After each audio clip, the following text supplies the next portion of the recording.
અમે ભૂલ કાઢી ન કરી બાપુ બે કરો એક રાખો ભૂલ કાઢી જ નહીં અમે અમને ખબર જ છે કે આ એ બોલે છે એ જ એમ બોલે છે ભૂલ તો કાઢી જે બોલો એ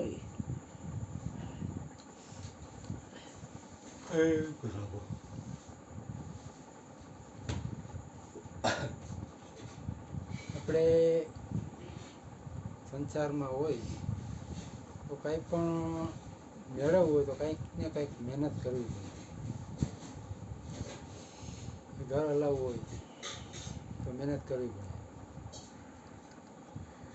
મહેનત વગર કાંઈ મળે નહીં. તો આપણે સત્સંગમાં સાંભળ્યું હતું કે ભાઈ એક છોકરો બાપા પાસે પૈસા માગે. બાપાએ કે રૂપિયો આપો.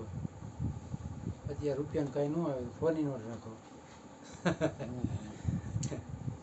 એ રોજ રૂપિયા ઉઠીને માગે. એટલે આપણને એમ થાય ને કે પછી આ છોકરો એ કે મોટો થયો એ કામ ધંધો કરીને કમાઈને ખાય તો ઠીક છે એમ. તો એ કે આ કંઈ કરવું નહીં વાપરી રાખે છે.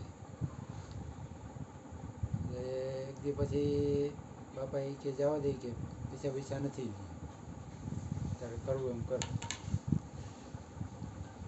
એટલે પછી પૈસા બંધ થાય એટલે શું થાય પછી બીજો વિચાર આવે કે આપણે કંઈક કરવું પડશે. કારણ કે જરૂરિયાત તો હોય જ. એટલે બાળક હોય તો એને એમ થાય કે ભાઈ કંઈક ખાવું પીવું કે નાસ્તો કરવો એમ. તો પછી એને કંઈક શું કે હાલો ને કંઈક થઈ જાય મહેનત કરી દઈએ. તો એ રેલવે સ્ટેશન પર ઊભો થયો. એને જોયું કે આ કુલી કામ કરે એ ખાલી વજન કે અહીંથી ઉપાડીને અહીં મૂકે તો એને માણસો પૈસા આપે છે. એ તો લાવ નહીં કે આપણે કંઈક ટ્રાય કરશે. એમાં એ ઊભો થતી એક શેઠ આવ્યો એમ કે બોલો બોલો શેઠ કે શું કરવું કે આટલો સામાન છે કે 2-3 બિસ્તરા પોટલા છે અહીંથી રેલવે સ્ટેશનની બહારમાં રિક્ષા સુધી મૂકી જાય. રેલવે સ્ટેશનમાં હાલવાનું જાજુ પ્લેટફોર્મ મોટા હોય એટલે વાંથી ઠેકીને જવું પડે. પુલ ચડવા પડે ઉતરવા પડે. તો કાંઈ વાંધો નહીં. તો શું આપશો એ તો તું કહે છે કે 100 રૂપિયા આપજો. કાંઈ વાંધો નહીં કે હાલ. ભાઈ ઉપાડ્યો વજન. પણ જેને કોઈ દી મહેનત જ ન કરી ને હાંફી રહીએ થોડોક વજન ઉપાડે ને ત્યાં હાંફી રહીએ. છકડક થતો હતો બાઈને પહોંચાડી તો દીધા. પછી ઓલા શેઠે એના પૈસા આપ્યા રાજી થયું. સીધો ગયો ને બાપા કે હાલ્યો પૈસા આવી ગયા. તો એ ક્યાં બાપાએ ફોની નોટ પાડી નહીં.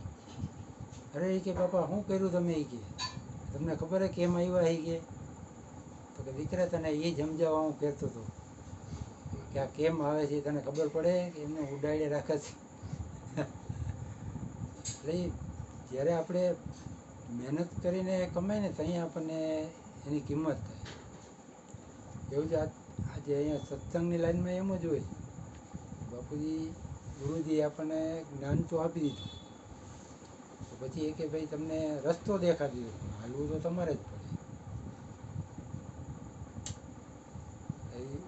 ગુરુજીએ તો આખું ઋણબાપુ ગુરુ કૃપાથી આજે 40-45 વર્ષથી એમનું સતત આખું એમ અર્પી દીધું કહેવાય ગુરુની કૃપાથી. પછી એ સતત યાદી સતત હું કાંઈ કરતો જ નથી. ને તમે અહીંયા આવો તો એ આપણે આપણા માટે આવી છીએ. એને કાંઈ જરૂર નથી.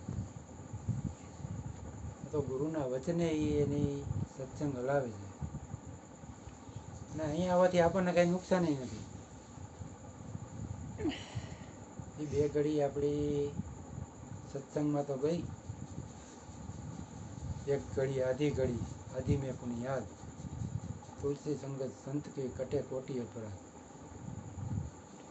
છતાં આ તો બધી હવની લાયકાત પ્રમાણે બધા આવે જાય, કોઈને રસ હોય ન હોય, પછી તોય એનું અહીંયા આવે તો કલ્યાણ થાય. અહીંયા આવ્યા એટલે ભલે ભૂપેન્દ્રભાઈ હોઈ જાય, વિડીયો ઉતારીને મૂકે તો છે. તો કલ્યાણ જ છે એમ. સતત ભૂપેન્દ્રભાઈ જેટલું આપણે ખેંચી ન હોઈએ, રોજ આવવું, રોજ ઉતારવું, રોજ મૂકવું, અને એ જીવનમાં વણાઈ ગયું. એટલે કાંઈ મારું બાપુ શું કહે, ભાઈ તમારો કે જીવનમાં એને કે બોન ટીબી થઈ જાય, ટીબી નહીં કે મટે જ નહીં એવો ટીબી થઈ જાય ને તો તમારું કામ થઈ જાય. સત્સંગ ઘરે એવી પ્રીતિ થઈ જાય, અને એના માટે આપણે આ અહીંયા આવી, બાકી ઘરે કાંઈ થવાનું નથી, ખબર જ છે. એટલે જરૂરી છે સત્સંગ, ભલે અઠવાડિયે, મહિને, વર્ષે એકાદી વાર, પણ ખોટ નથી. બોલીએ સદગુરુ મહારાજની જય. જય.